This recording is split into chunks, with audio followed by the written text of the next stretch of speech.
I walked into my grandfather's dining room 15 minutes late, and before I could even open my mouth to apologize, my stepmother Margaret grabbed my arm so hard her nails dug into my skin. "You selfish, disrespectful girl," she hissed loud enough for every single person at that long table to hear. My stepsister Chloe laughed from her seat. "She probably thinks her little desk job is more important than family." Margaret shoved me toward the kitchen doorway. "Go help the staff. You don't belong at this table." Then my grandfather slowly rose from his chair, and the entire room went dead silent. "Actually," he said, his voice steady as stone, "this dinner was arranged for Elowen. My name is Elowen Harper. I'm 34 years old. And for most of my adult life, I've been the person in my family that nobody bothered to take seriously. I work as a data analyst for a healthcare company. It's not glamorous. There are no magazine covers, no Instagram moments, no fancy title that makes people's eyes light up at parties. I sit at a desk, I study numbers, I find patterns, and I help my company make better decisions about patient care and resource planning. It's steady, honest work. But to my family, steady and honest were never good enough. When I was a little girl, things were different. My grandmother was still alive, and she and my grandfather built a home that was warm and grounded. We didn't talk about status or money at the dinner table. We talked about what we learned that day, what books we were reading, what problems we were trying to solve. My grandmother used to tell me that the most powerful thing a person could do was think clearly when everyone around them was being loud and foolish. I held on to that. Then my grandmother passed away when I was 11, and the whole shape of our family changed. My father remarried within 2 years. His new wife was Margaret, a woman who smiled brightly in public and spoke with a voice like honey whenever important people were watching. But behind closed doors, Margaret had one priority: making sure her daughter Chloe was always at the center of everything. Chloe was younger than me by 3 years, and from the moment Margaret entered our house, Chloe became the one everyone talked about. She was the one who got new clothes for every event. She was the one who got praise at family dinners. She was the one Margaret paraded in front of relatives and neighbors like a trophy. Chloe got accepted into this program. Chloe won this award. Chloe is so talented. And me? I was the other one. The quiet one. The one who sat in the corner and didn't cause trouble. Margaret never hit me when I was young. She didn't have to. She had something more effective. She simply made me invisible. She talked over me. She changed the subject whenever someone asked about my grades. She seated me at the far end of every table and made sure I was never in family photos unless someone specifically asked.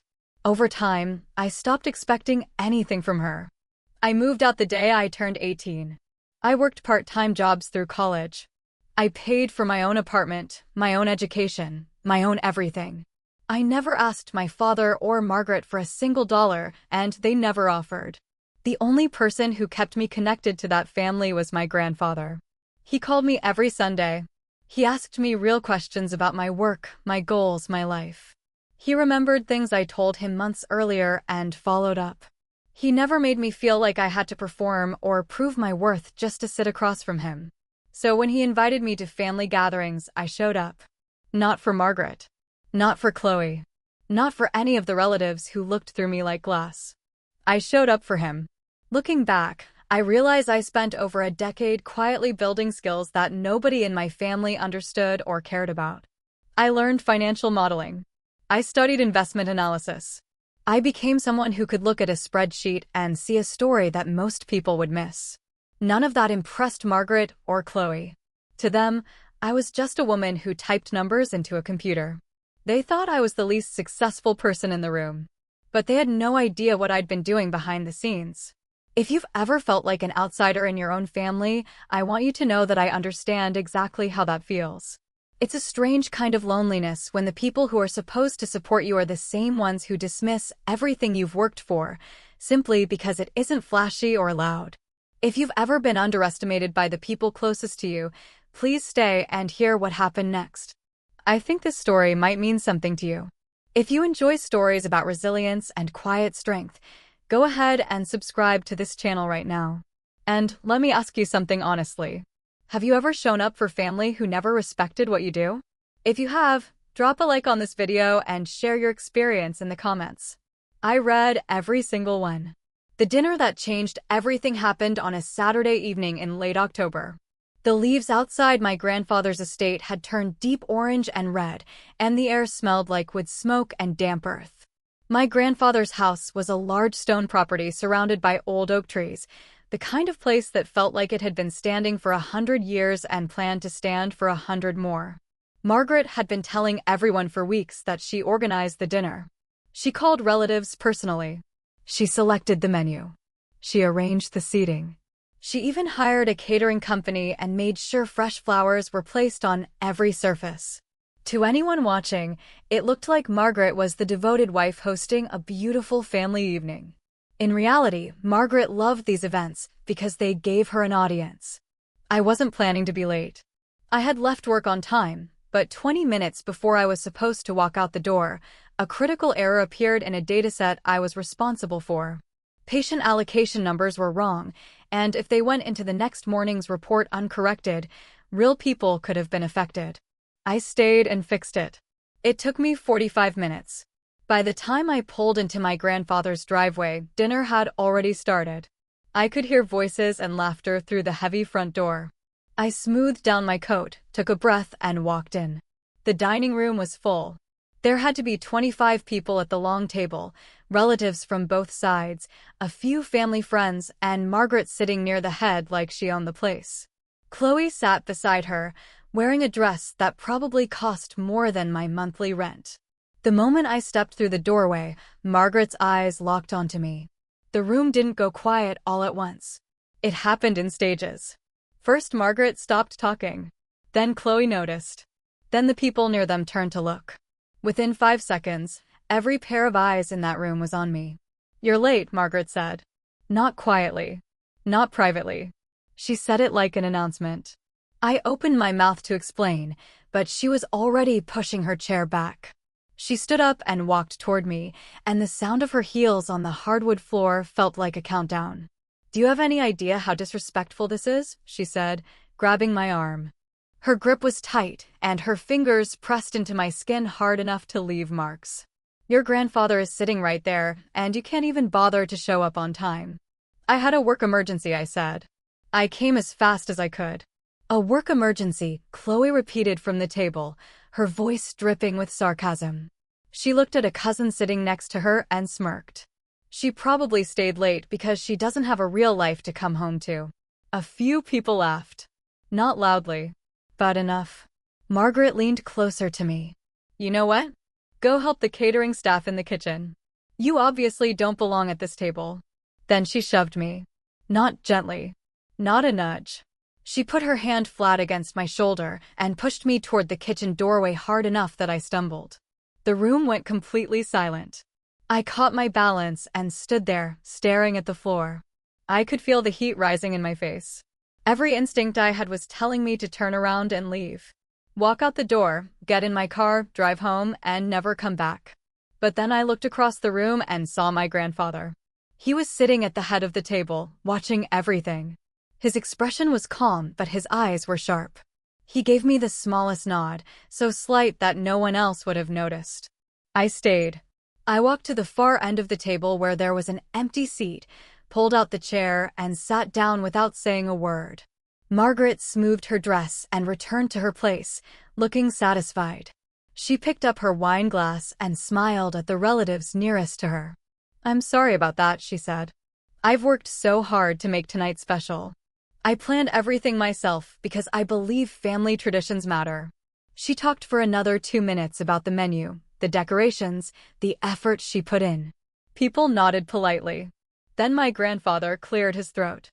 The sound was quiet, but it carried. Margaret stopped mid-sentence. "Margaret," he said calmly, "you didn't organize this dinner." Margaret blinked. "Excuse me?" "I said you didn't organize this dinner." "I did. And I arranged it for a very specific reason." The silence that followed my grandfather's words lasted only a few seconds, but it felt like the room itself was holding its breath. Margaret recovered quickly. She laughed, a short, practiced laugh designed to sound casual. Well, of course, Dad. I meant that I helped with the arrangements. The flowers, the seating, the catering. You know I handle those things. My grandfather didn't respond to that. He simply looked at her for a moment, then turned his attention back to his plate. The conversation around the table slowly resumed, but something had shifted. People were glancing between Margaret and my grandfather with a kind of cautious curiosity, like they could sense something beneath the surface, but couldn't quite identify it. Margaret apparently decided the best strategy was to reassert control of the evening. She stood up and began directing the catering staff, adjusting plates, repositioning centerpieces, and giving instructions in a loud, commanding voice that made sure everyone could see how in charge she was. I sat at the far end of the table. The chair beside me was empty. Across from me sat a distant cousin I barely knew, and next to him was his wife, who smiled at me politely, but didn't say anything. I was isolated, and Margaret had designed it that way. The main family members, my father, Margaret, Chloe, my uncle Richard, and my Aunt Patricia, were all clustered at the center and head of the table, laughing and talking. I was placed as far from them as physically possible without being in another room. I unfolded my napkin and placed it on my lap. The food smelled rich and heavy, roasted lamb and garlic and something sweet like caramelized onions. But my stomach was tight, and every bite felt like swallowing gravel. About 20 minutes into dinner, Chloe decided it was time for another round of entertainment at my expense. So, Elowen, she called from the center of the table, raising her voice so everyone could hear. What exactly is it you do again? I always forget. I looked up. I'm a data analyst. I work for a healthcare company. Right, Chloe said, nodding slowly like she was trying hard to understand something simple. So basically, you just type numbers into a computer all day. A cousin near her chuckled. Chloe smiled wider. I mean, it's fine. Someone has to do the boring jobs, right? She paused for effect. I just couldn't imagine sitting in a cubicle staring at spreadsheets for 8 hours. I would literally lose my mind. I didn't respond. I'd learned a long time ago that responding to Chloe only gave her more material. Silence was the only shield that actually worked. But Margaret wasn't done. She leaned toward my Aunt Patricia, who was sitting beside her, and spoke in that particular tone she used when she wanted to sound concerned while actually spreading poison. Honestly, Patricia, I worry about Elowen sometimes. She still depends so much on family support. I don't think she's ever really learned how to be fully independent. I heard it clearly. She meant for me to hear it. My hands tightened around my fork under the table. Family support. I hadn't taken a single cent from this family since I was 18 years old. I paid my own way through college. I furnished my own apartment with secondhand furniture. I built my entire career from scratch without a single phone call, recommendation, or financial boost from anyone sitting at that table. And Margaret knew it. She knew it because she had never offered, and I had never asked. But telling people I was dependent on family money created a story she could control. It made her look generous and me look weak. It made people nod sympathetically and think, poor Elowen, still struggling. Patricia shook her head and murmured something I couldn't hear, and Margaret patted her hand like they were sharing a private concern about a difficult child. I set my fork down. I pressed my palms flat against my thighs and focused on breathing. In through the nose, out through the mouth.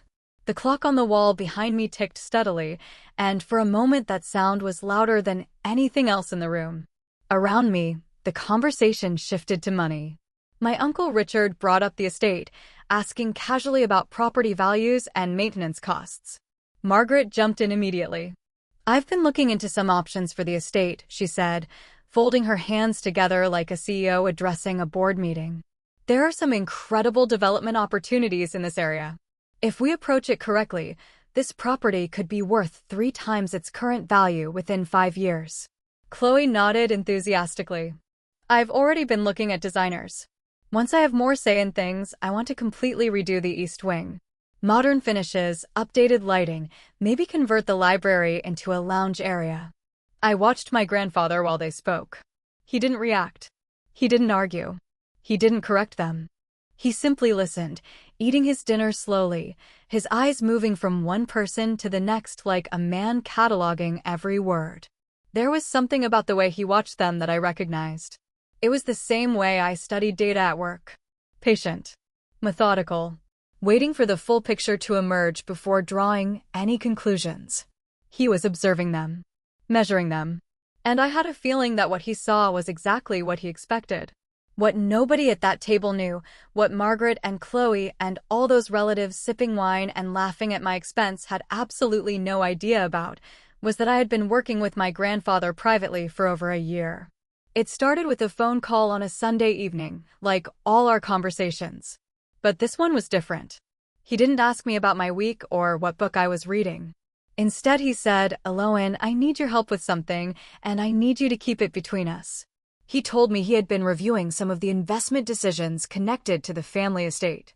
Certain portfolios had been restructured, certain funds redirected, and he wasn't confident the strategies were sound. He asked if I could look at the numbers. I said yes without hesitation. What I found when he sent me the files shocked me.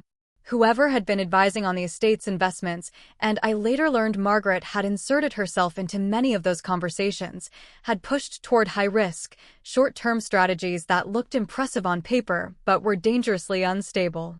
Speculative real estate ventures. Over-leveraged positions. Concentrated bets on volatile markets. If even one of those investments collapsed, the estate could have lost a significant portion of its value. I spent 3 months analyzing every account, every transaction, every contract. I built models that projected outcomes under different scenarios. I identified which investments needed to be unwound immediately and which could be restructured safely over time. Then I presented everything to my grandfather in his study on a quiet Tuesday afternoon. He sat behind his desk and listened to every word I said. He asked careful questions. He studied the charts I printed. When I finished, he leaned back in his chair and was quiet for a long time. "How long would you need to fix this?" he asked. 6 months to stabilize the core portfolio, I said. Another 6 to restructure the long-term positions. He nodded. Do it. From that point forward, I worked with my grandfather and the family lawyer, Mr. Whitaker, to quietly rebuild the estate's financial foundation.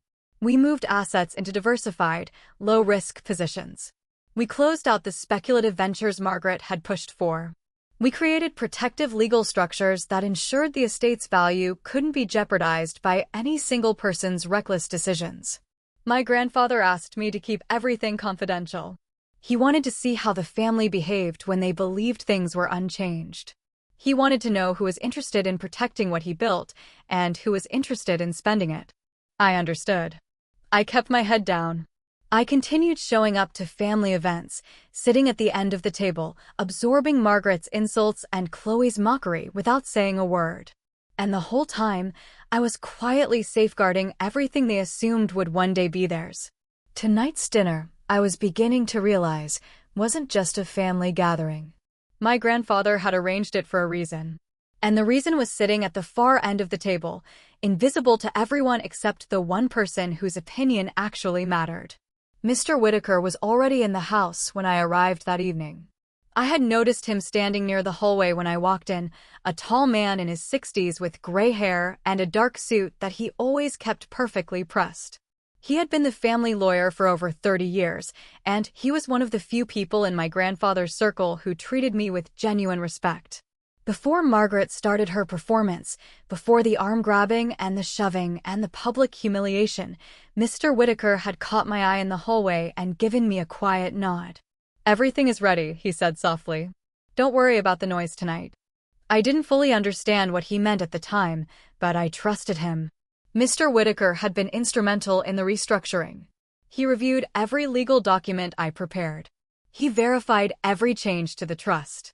He filed the necessary paperwork with precision and discretion, ensuring that every modification was legally airtight. He told me once, during a late evening phone call when we were finalizing the last set of documents, that he had watched Margaret operate for years and had been waiting for someone in the family to push back. "Your grandfather is a wise man," he said. "But he's also patient. Sometimes too patient. You gave him the evidence he needed to act."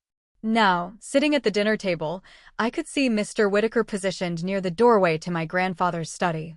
He stood with his hands clasped in front of him, a leather briefcase at his feet, watching the dinner unfold with the calm detachment of someone who already knew how the evening would end. Meanwhile, Margaret was in peak form. She had moved on from insulting me and was now holding court at the center of the table, describing her vision for the estate's future with the confidence of someone who believed every word coming out of her mouth was brilliant. "Once I take a more active role in managing things," she said, gesturing with her wine glass, "I plan to modernize everything. This property has so much untapped potential." Chloe was nodding beside her. "I've already been talking to an interior designer. The East Wing needs a complete renovation. I'm thinking marble floors, floor-to-ceiling windows, maybe even a private spa." "That sounds wonderful," Patricia said. My Uncle Richard agreed. "It's about time someone brought this place into the 21st century." I sat quietly. I didn't look at any of them. I looked at my plate, at the food I had barely touched, at the water glass sweating condensation onto the tablecloth. My stomach was still knotted, but something else was building inside me now. Not anger. Not anxiety. Something steadier. Something that felt like certainty. Then my grandfather pushed his chair back and stood. The scraping sound of chair legs against the wooden floor cut through every conversation at once. Every head turned toward him. "I'd like everyone to join me in my study," he said. "There's something important we need to discuss." Margaret looked surprised, but recovered quickly. She smiled and stood, smoothing her dress. "Of course, Dad. I'm sure whatever it is, we can handle it as a family." Chloe stood too, adjusting her hair. My uncle and aunt exchanged glances. One by one, people rose from their seats and began moving toward the study. Mr. Whitaker picked up his briefcase and walked in ahead of everyone. I was the last to stand. As I passed through the doorway into the study, I noticed the smell of old leather and wood polish, the same smell that room had carried since I was a child sitting on my grandfather's knee while he read to me. Some things hadn't changed. But tonight, a lot of things were about to. The study was large, but felt smaller with 25 people crowded into it. Bookshelves lined 3 walls from floor to ceiling, filled with volumes my grandfather had collected over decades. A heavy oak desk sat near the window, and Mr. Whitaker positioned himself beside it, opening his briefcase and removing a thick folder of documents. My grandfather sat behind his desk. He looked tired but alert, his eyes moving across the room with that same quiet intensity one had noticed at dinner. Margaret placed herself front and center, standing directly across from the desk with Chloe beside her. My father stood slightly behind Margaret, as he always did. I stayed near the back, close to the doorway. I didn't need to be at the front. I already knew what was coming. "Thank you all for being here tonight," my grandfather said. "I asked you to come because I've made some important decisions about the future management of this estate, and I want everyone to hear them directly from me." Margaret nodded, her expression a practiced mix of concern and readiness. She reached over and squeezed Chloe's hand. Mr. Whitaker cleared his throat. "Over the past year," he began, "Mr. Harper asked me to conduct a comprehensive review of the estate's financial structure. This included all investment accounts, trust arrangements, and long-term planning documents." Margaret nodded again, more eagerly this time. She clearly assumed this was building toward a formal confirmation of her role. As part of that review, Mr. Whitaker continued, Mr. Harper engaged an independent financial advisor to analyze every investment connected to the estate. That advisor identified several high-risk positions that, if left uncorrected, could have resulted in substantial financial losses. The room was very still. Based on that analysis, the estate's investment strategy has been completely restructured. Risky positions have been closed. Assets have been moved into diversified, protected portfolios. And a new trust framework has been established to ensure the estate's long-term stability. Margaret's smile was starting to thin. "That's wonderful," she said carefully. "I'm glad someone finally took a closer look. I've been saying for years that we need professional management." Mr. Whitaker looked at her, then looked at my grandfather, who gave a small nod. "The independent financial advisor who conducted this analysis," Mr. Whitaker said, "was Elowen Harper. The room didn't erupt. It froze. Margaret's head turned toward me slowly, like a mechanism with a broken gear. Chloe's mouth opened, but nothing came out. My Uncle Richard frowned in confusion. Patricia put her hand over her mouth. Furthermore, Mr. Whitaker continued, his voice steady and professional, based on the quality and thoroughness of her work. Mr. Harper has appointed Elowen as the official trustee and primary financial advisor for the estate going forward. All major financial decisions will require her review and approval. He opened the folder and spread several documents across the desk. These documents have been signed, notarized, and filed. The legal structure is complete and binding. Margaret found her voice. This is absurd. She's a data analyst. She doesn't have the experience or the qualifications to manage an estate of this size. This has to be a mistake. It is not a mistake, my grandfather said. His voice was not loud, but it filled every corner of that room. Elowen spent over a year reviewing the financial decisions that have been made regarding this property. She discovered that several of the investment strategies you advocated for, Margaret, were dangerously unstable. If she hadn't intervened, this estate could have lost nearly 40% of its value within 2 years. Margaret went pale. That's not true. Those were sound investments. I spoke with advisors who assured me they were solid. Your advisors were wrong, my grandfather said simply. Elowen's analysis was correct. Mr. Whitaker verified it independently. The numbers don't lie. Chloe stepped forward. This isn't fair. You can't just hand everything over to her. She never even wanted to be part of this family. She barely shows up. My grandfather looked at Chloe with an expression that held no warmth. Elowen shows up every time I ask her to. She shows up despite the way she is treated in this house. She has never once asked me for money, recognition, or favor. She has simply done the work. He paused. Can anyone else in this room say the same? No one answered. I stood near the doorway with my hands at my sides, my heartbeat steady for the first time all evening. I hadn't planned to say anything, but the silence felt heavy enough that I knew I should. I didn't do this for recognition, I said. I did it because Grandpa asked me for help, and I wasn't going to let him down. He built this estate over a lifetime. It deserves to be protected by someone who actually understands the numbers, not someone who wants to spend them. Margaret stared at me with an expression I had never seen from her before. It wasn't anger. It wasn't contempt. It was fear. The relatives who had laughed at Chloe's jokes, who had nodded along with Margaret's lies, who had looked through me like I wasn't there, sat in absolute silence. Nobody was laughing now. Margaret and Chloe left the study before anyone else. Margaret didn't say goodbye. She didn't make a scene. She simply took Chloe by the arm and walked out of the room with her chin held high, but her hands shaking. I watched them go and felt nothing. Not satisfaction, not anger, not even relief. Just a quiet, clean emptiness, like a room after a storm passes through. Over the next half hour, several relatives approached me individually. My Uncle Richard was the first. He shook my hand stiffly and said, I had no idea, Elowen. I should have paid more attention. Patricia hugged me and whispered that she was sorry for believing what Margaret had told her. A few cousins I barely knew nodded at me with awkward respect as they filed out of the study. I didn't need their apologies. I didn't collect them like trophies or hold them against anyone. But I did make something clear to each person who spoke to me. I'm happy to continue helping manage the estate, I said. I'll work with Grandpa and Mr. Whitaker to make sure everything stays on track. But I won't be coming to family events where I'm treated like I don't belong. If that changes, I'll be here. If it doesn't, I won't. Nobody argued with me. My grandfather walked me to the front door that night. The air outside was cold and smelled like rain and fallen leaves. He put his hand on my shoulder and held it there for a moment.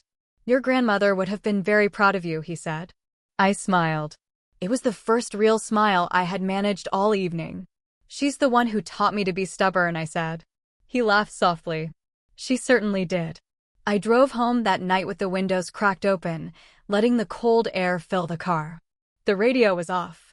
I didn't need noise. For the first time in as long as I could remember, the silence felt like it belonged to me. It wasn't the silence of being ignored. It wasn't the silence of holding my tongue while someone humiliated me. It was the silence of a person who finally stopped needing approval from people who never planned to give it. They spent years trying to make me feel invisible. But sometimes the quietest person in the room sees everything. If you've ever been publicly humiliated by the people who were supposed to love you, I want you to hear me clearly. That pain is real, and it cuts deeper than almost anything else because it comes from the people you trusted most. Being dismissed by a stranger is frustrating. Being dismissed by your own family can make you question your entire worth. But I need you to understand something. Their opinion of you is not the truth about you. Quiet determination, the kind that doesn't announce itself or ask for applause, often leads to the outcomes that shock everyone. If you've ever been treated like you didn't deserve a place at the table, I want to hear your story. Tell me about it in the comments. I read every single one, and your experience matters. If this story meant something to you, please subscribe to this channel for more stories about resilience, boundaries, and standing up for yourself when no one else will. And if you know someone who needs to hear this today, someone who's been underestimated or made to feel small by the people around them, click share. Help this story reach them. Because sometimes one story can remind a person that they are not as invisible as the world has tried to make them believe. Click share to help this story reach others who need it.